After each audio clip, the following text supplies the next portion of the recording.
Welcome to Something to Talk About from the Bainbridge Island Senior Community Center. I'm Reed Price. I'm here with Tressa Johnson from the Kitsap Regional Library Bainbridge branch, and we're going to be talking about voting. A lot of information from the Secretary of State to figure out if you aren't registered, how you can get registered, and if you have special needs, how that should not disenfranchise you. So we will get to that in just a minute. I want to start by thanking our sponsor, which is Fieldstone Communities of Bainbridge Island. They offer independent living and assisted living and memory care up at their campus on Rolling Bay. It's a beautiful spot. You are welcome to come and take a tour, and you're also welcome to come by the bar and grill, and they'll treat you to lunch so you can have a sense of what the food is like there. You can call 206-594-1010, talk to Celia, Celia, or Jamie, Jaime, and say, I'd like to check it out. Fieldstonecommunities.com.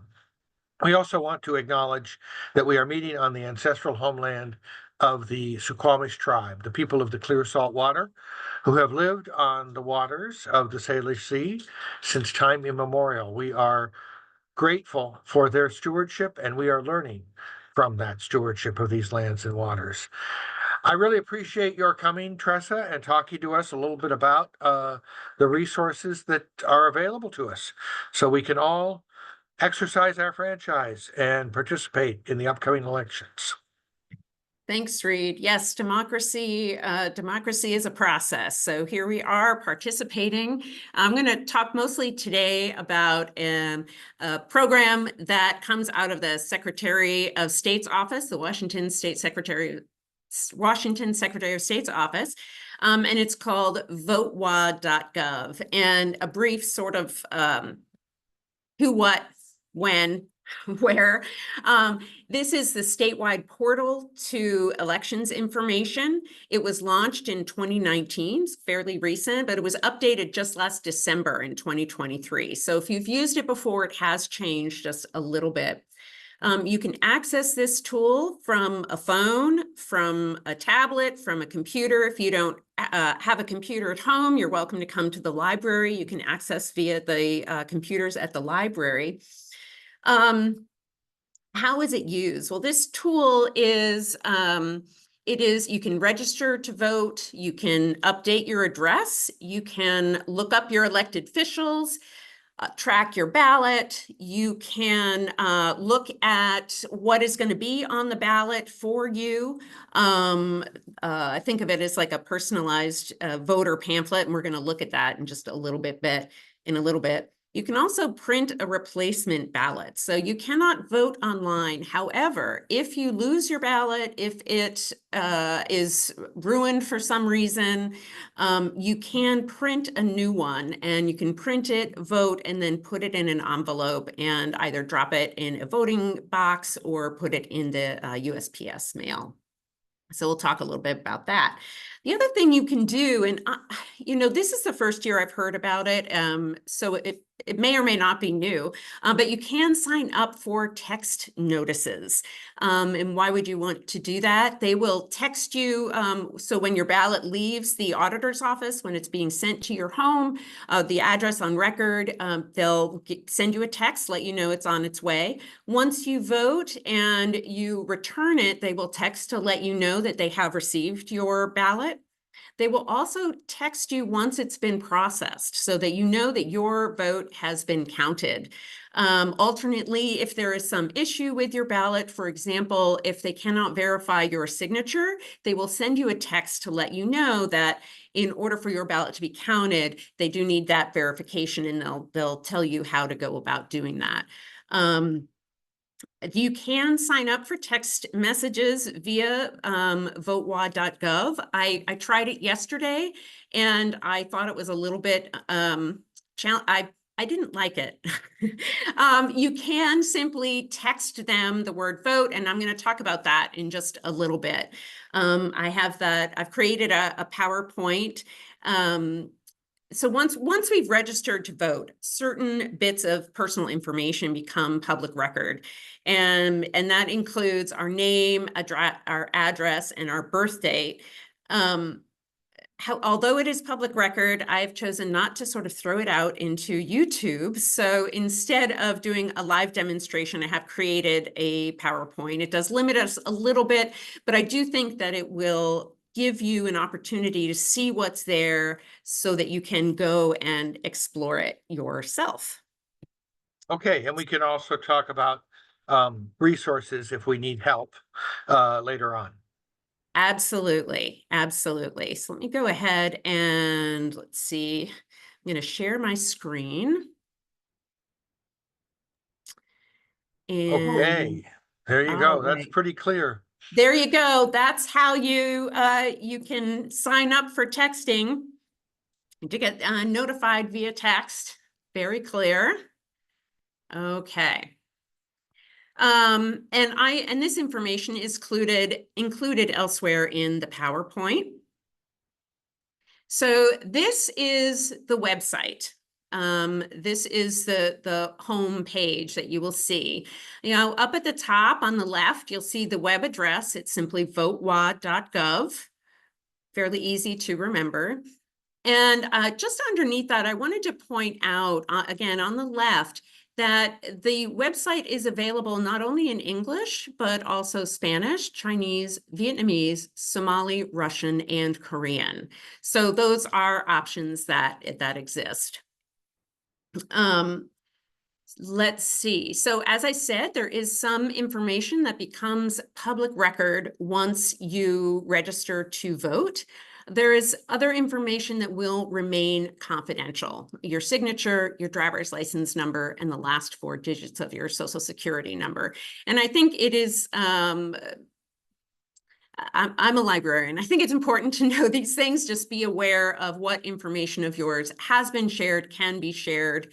So I wanted to make sure that we all knew that. So once you have filled in your first and last names, as well as your date of birth, you would click this button to sign in. And that lands you right here. This is the opening page. Now you'll notice up at the top, we have a horizontal menu of 3 items. We're going to look at all 3 of those pages one by one, and it is mostly a tour of each page is what I'm going to give. Some information about them, and we'll talk about resources as we go on, and then afterward as well. Did want to point out, it tells you right up at the front that ballots are going out on the 18th. They also very helpfully give you a link to the Kitsap County Elections Office. They have a wonderful website, and it gets better all the time. There's a tremendous amount of information there. If you haven't visited yet, it's worth a visit. And then information about updating your registration. If you intend to vote in the general election on November 5th, you can update your registration online until the 28th of October. If you still need to update your registration, you may do so in Port Orchard at the county elections office. And you can do that through election day up to 8 p.m. on November 5th, which is when the election closes. You can register to vote. You can update your registration. You have until 8 p.m. on November 5th. Doing it online, everything needs to get done a little bit earlier. So it's helpful that they have that information right here. I want to look over on I want to look at the right side of the screen here. They give you access to the elections calendar, your elected officials, and right here, this is where I learned about the texting, the ability to text, and also up at the top, oh, I forgot about this, they do tell you if you have any notifications. So if you didn't sign up for texting, and this is where you would learn, or one of the places where you could learn if they needed, there was a problem with your ballot. And then over here at the bottom, I did include the number again. You can text the word vote, VOTE, to the number on the screen. That is 868-392. All of the information that comes from this office, the Secretary of this state, about elections will come from that number, 868-392. And so there we are. Is there anything you wanted to add, Reed, or any questions you think folks might This have? looks, yeah, no, this looks pretty straightforward. And where it says your address here, you've just blocked it out. But that's a Yes. confirmation that that you have been registered at the address where you will receive your ballot. Yes, thank you. That's right. So this is the home page. So I'm gonna go back to the that vertical, or pardon me, that horizontal menu up at the top, and we're gonna look at voter registration. So we'll click there. And here we are at the voter registration page. I apologize, it's a little bit smaller, but and there's quite a bit here. There's really quite a bit here. Once again, as Reed just said, there are a couple of places where I have your address here, and I just blocked out my address for privacy reasons. Sometimes a home address is not the mailing address, which is why there are 2 spots there. If you need to update that information, you can go ahead and do that from this page. There's also, if you need to cancel your voter registration, you can access that information here. Your voting history, this is kind of fun to look at, actually. You can look at all of the elections in which you have voted since you registered to vote in the state of Washington. And I'm going to, well, I'm not really scrolling down, but imagine I'm scrolling down on this webpage here on about the bottom. There is a link again to the Kitsap County Elections Office and some contact information, which is great. I really appreciate that they have that there, and they have that on more than one page, so it's easy to find. And then they tell you what your voting districts are. And I'm going to go back up to the top. And we can see on the right-hand side, you have the same options that we had earlier. The elections calendar, elected officials, and the subscribing for texts. So anything else you can think of, Reed, that you're... Although I don't know how much we ever need it, maybe we would want it for election results. The precinct was also on that page, at the bottom of the page. Yes, and that is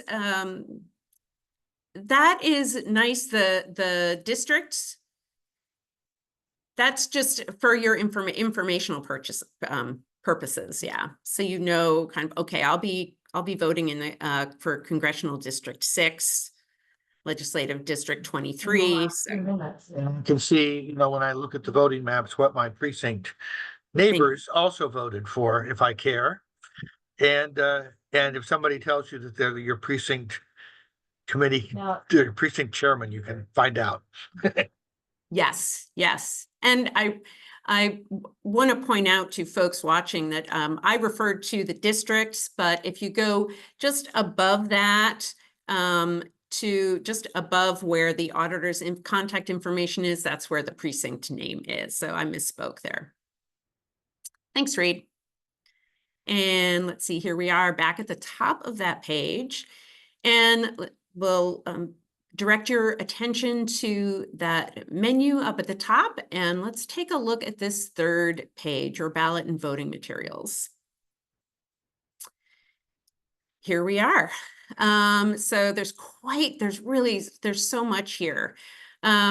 So we have information here again. The ballots haven't been generated, but they give us a link so we can go get more information about that. Pardon me, there's also the ballot tracker just underneath that, where you can keep track of exactly where your ballot is in the process. Getting a replacement ballot. Again, this is not voting online. There is no voting online. You can print a personalized ballot. It will include a privacy sleeve. There are several pages. It explains the process to you, how to go about folding it, where you need to sign, and then you can put it either in a voting box or in the USPS. And you can do that at the library if you'd like. You can print out your ballot. If you have a library card, as a courtesy, every week the library credits your account with $10 that can get put towards printing. So you would be able to print the replacement ballot for no direct cost. And just as a note, since I mentioned that courtesy printing from the library, it is not cumulative, so every week you have $10. It updates on Monday, but it will always stay at $10. So the voter guide, what's on your ballot? And I have a few, once we tour this page and we know what is available on this page, I'm going to jump in and take a closer look at the voter guide. I find it very helpful personally. The drop box and voting center locations. This is a statewide map, so you can center in on your area of Kitsap or your area of Washington. Since we're on Bainbridge Island, the drop box is behind the the school superintendent building, which is off of Madison. It's unfortunately, there's quite a bit of road work being done there right now, but that's where the drop box is. I can think, it seems to me like if I happen to be out of town, or I'm I'm visiting my kids somewhere or something, and I'm trying to get the ballot in, I could find out where the nearest drop box was, because I can use any drop box in the state to drop off my ballot, even if I'm just voting in Kitsap County, which is where I will be voting. That's excellent. That's exactly right. Yes. Ballot and voting help. So this is a link actually to the Washington Secretary of State website. They have an FAQ about voting by mail. That's fairly I find it interesting, but that's what that is. You can get more information about ballots and the voting process in Washington State. And then again, here down at the bottom, you can subscribe to text. However, as I've said, it's so much easier to just text them directly. What I found yesterday when I attempted to sign up for texting from VoteWa.gov is that it required that I had my driver's license handy, and frankly, that was enough for me to just say, well, I think I'll just text. I'm just going to text the word because it was so much easier. Okay, so I want to go back up to the voter guide and show you what that looks like. So if we go ahead and click right there, it takes us here. Now this looks, if you're familiar with the previous version of VoteWa, this looks very familiar. The candidate lists are simply lists of candidates and the party that they represent, or if it's a nonpartisan position, it tells you that as well. I wanted to take a look at the measures specifically. So if we click on, and you can click anywhere, I don't know if it's going to show up very well in the Zoom, but it is kind of a horizontal row, and you can click anywhere in that row. And you have the different initiatives that will be, and this is not going to be on my ballot because we navigated here through my voter registration. So let's say we want to take a look at one of these. We'll look at 2117. So if we click on that item, it takes us to information about that measure.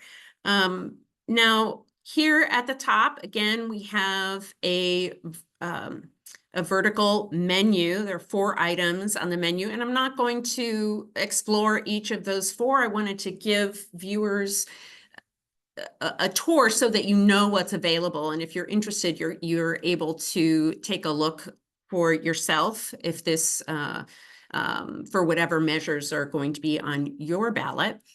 We know that the page that we're looking at right now is information, because you'll notice there's a blue line right underneath the word information. So that's what we're looking at right now. And to do a tour of this page, it does give us the text.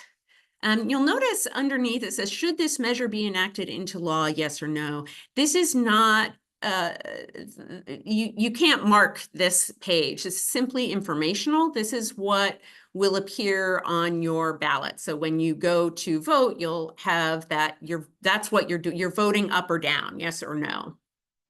So this is simply informational.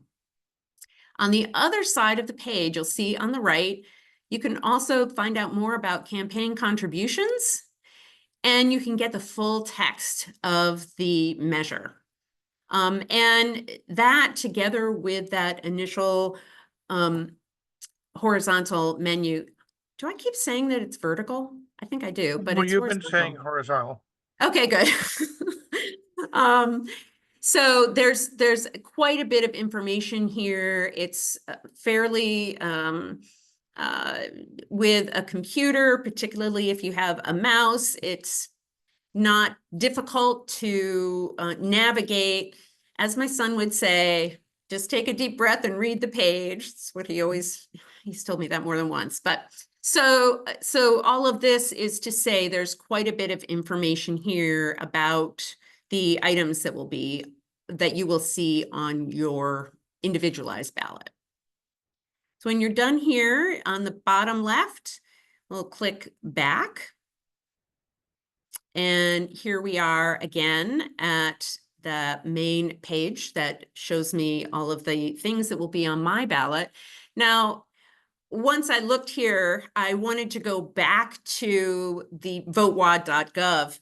If you look at the very top of this screen, you'll notice there are 2 tabs. One of them says Voter's Guide, and that is on a lighter background. That indicates that that is the page that we're looking at.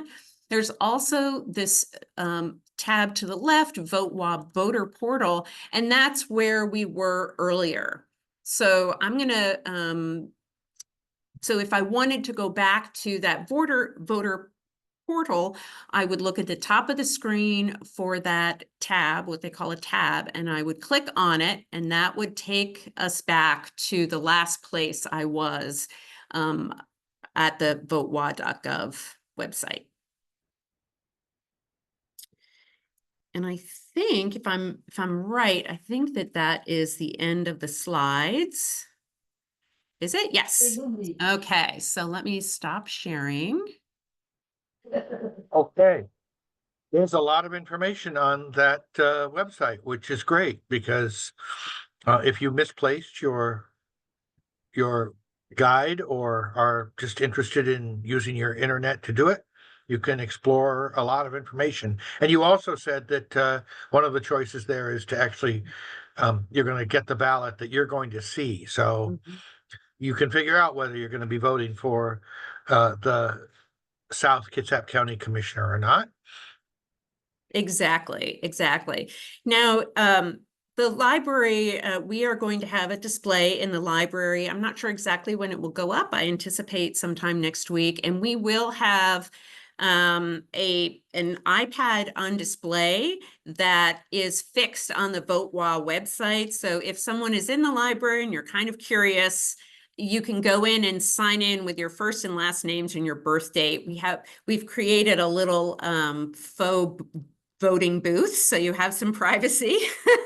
And you can kind of play around in there a little bit. You can't print from that iPad, but it is a way of letting people hopefully it's easy. That's the goal. It's just to allow people the opportunity to take a look and see what's there and what they can do with it.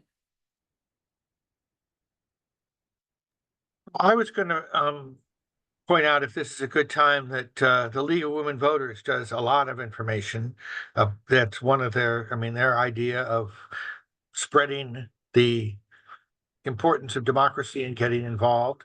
And so there is a League of Women Voters Kitsap website, which you might want to check out also as part of your getting ready to vote activity. So I'm just going to bring that up on the screen right now, and you can see this is their website. They have upcoming events.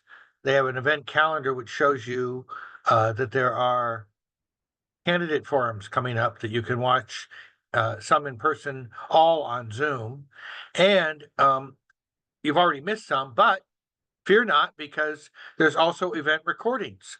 And so you can go back and watch the conversation with Scott Hendon and Christine Rolfes in positions 1 and 2, and for the Kitsap County commissioner positions, and with candidates for positions 1 and 2 for the 26th district. And coming up, we have more of those discussions. So you can monitor that here. There's also voter tools here that you might find useful as well. So this is a link back to where we were just talking about, VoteWa.gov. There's also information on Vote 411, 411 being the number for information. So this is sponsored by the League of Women Voters Education Fund. So just another resource as you try to be a responsible citizen. And I know often, I get to the point where I'm looking at that ballot and there's something on that ballot that I have heard nothing about. Either it's a measure or it's a candidate that I'm being asked to vote on, and I don't have a clue. So it's nice to know that some people are helping you get a clue. And I really appreciate the forums. I mean, the League of Women Voters, the fact that they have those voter forums online, that they make the recordings available. I haven't taken advantage of it yet this season, but I'm so grateful to them and all the work that they do in putting that together, because it does give you a chance to see the candidates, to hear them speak, and learn a little bit more about them. More directly than if you were to read an article or, look at road signs. Right. So, and that website is LWV for League of Women Voters, LWV-Kitsap.org. So that's our Kitsap specific League of Women Voters. Great. Yeah. Thank you for walking through that, and I will put in the description box down below some of the links that we've been talking about. And Thanks, Reed. Thank you. I'm glad to hear that the library is going to be having that display. And if you have any questions, the library is a great place to start to ask them.